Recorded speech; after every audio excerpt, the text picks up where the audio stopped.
নমস্কার, শুভ সন্ধ্যা। আমি লবঙ্গ। আপনাদের সকলকে স্বাগত জানাই আপনাদের এই চ্যানেল ভয়েস অফ লবঙ্গতে। গল্প এবং ছোট গল্পের সম্ভার হোক বা আপনার জীবনের আস্ত কোনো একটা আনন্দের ঘটনা, এখন থেকে এই গল্প, কবিতা, আনন্দ কথা এবং দেওঘরের গপ্প নিয়ে আমি লবঙ্গ থাকছি আপনাদের সঙ্গে প্রতি বুধবার এবং রবিবার ঠিক রাত 9টায়। আপনাদের সকলকে আমার সঙ্গে চাই। কিন্তু চলে যাব আজকের পর্বে, তবে তার আগে জানাই আমাকে লেখা পাঠানোর জন্য আপনার স্ক্রিনে দেওয়া মেল অ্যাকাউন্টে মেল করতে পারেন আপনার নাম এবং আপনি কোথা থেকে লিখছেন তা উল্লেখ করে। ছোট গল্প বা কবিতার জন্য আপনারা অবশ্যই লেখকের নাম উল্লেখ করবেন। এখন থেকে লবঙ্গ থাকছে আপনাদের জন্য। আপনারা থাকছেন তো?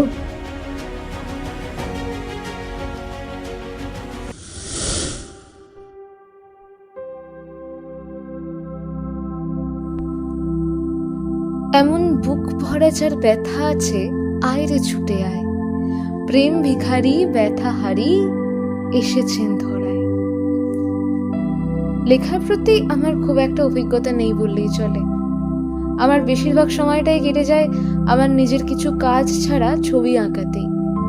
কিন্তু গত 19 এবং 20 অক্টোবর যুগ পুরুষোত্তম পরম প্রেমময় শ্রী শ্রী ঠাকুর অনুকূল চন্দ্রের 137তম পূর্ণ জন্ম মহোৎসব এবং সৎসঙ্গ নিবন্ধন শতবার্ষিকী উৎসবের অভিজ্ঞতা সবার সাথে শেয়ার না করলেই নয়।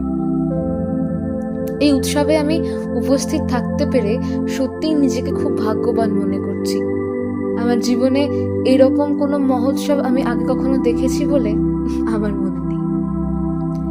উৎসবের দ্বিতীয় দিন সকালে যখন আমি আর আরেকজন পূজনীয়া মেজ পৌরাণিমার ঘরে যাই, তাকে প্রণাম করে উঠতেই তিনি আমাকে দেখে বললেন, এই উৎসব কেমন লাগছে তোদের? তখন আমি বলি, আগে মা খুব আনন্দ করছি, গতকাল রাত্রে এত নাচানাচি করেছি যে পায়ে ব্যথা হয়ে গেছে। তখন পূজনীয়া মেজ পৌরাণিমা একটি মিষ্টি হাসি দিয়ে বললেন যে, শোন, তোরা এইবার যে উৎসবটা দেখছিস, তোরা তোদের নাতিপুতির কাছে গল্প শোনাতে পারবি যে এইরকম একটা বড় মহোৎসবে আমরা ছিলাম। তারপরে আরো বেশ কিছুক্ষণ তার কাছে কাটানোর পর শ্রী শ্রী মায়ের ঘরে, মানে শ্রী শ্রী আচার্যদেবের মায়ের ঘরে যখন যাই, তাকে প্রণাম করে বলি, আগে মা, উৎসবে প্রচুর আনন্দ করছি। তখনই মায়ের মুখখানা অপরূপ হাসিতে অতুলনীয় হয়ে উঠল। তারপরে তিনি আমাদের দিকে তাকিয়ে বললেন, শোন, তোরা এই উৎসবে যার জন্য এত আনন্দ করছিস, যার জন্য এত মানুষকে দেখতে পাচ্ছিস, তাকে কখনো ছেড়ে থাকবি না। তাকে আরো থেকে আরো শক্ত করে ধরে রাখ আর তার কথাগুলোকে বাস্তবে ফুটিয়ে তোলার চেষ্টা কর। দেখবি সারা জীবন আনন্দে থাকবি। সত্যি তার এই কথাগুলো যেন অমৃতের মতো মনের মধ্যে গেঁথে গেল। আজকের সৎসঙ্গের ব্যাপ্তি এত বিশাল, এত মানুষ সৎসঙ্গকে আঁকড়ে আছে। আমরা একবারও কি ভেবে দেখেছি এর পেছনে শ্রী শ্রী ঠাকুর কতই না কষ্ট করেছেন?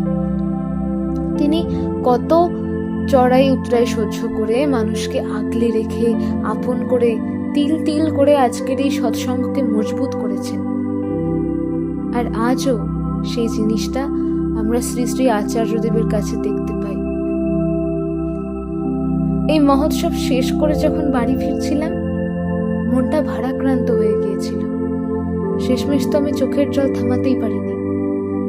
তবে তখন একটাই কথা মনে পড়ছিল, শ্রী শ্রী মা যে বললেন, ওই যে যার জন্য এত আনন্দ করছিস তাকে কখনো ছেড়ে থাকবি না, তার কথাগুলো বাস্তবে ফুটিয়ে তোলার চেষ্টা করবি।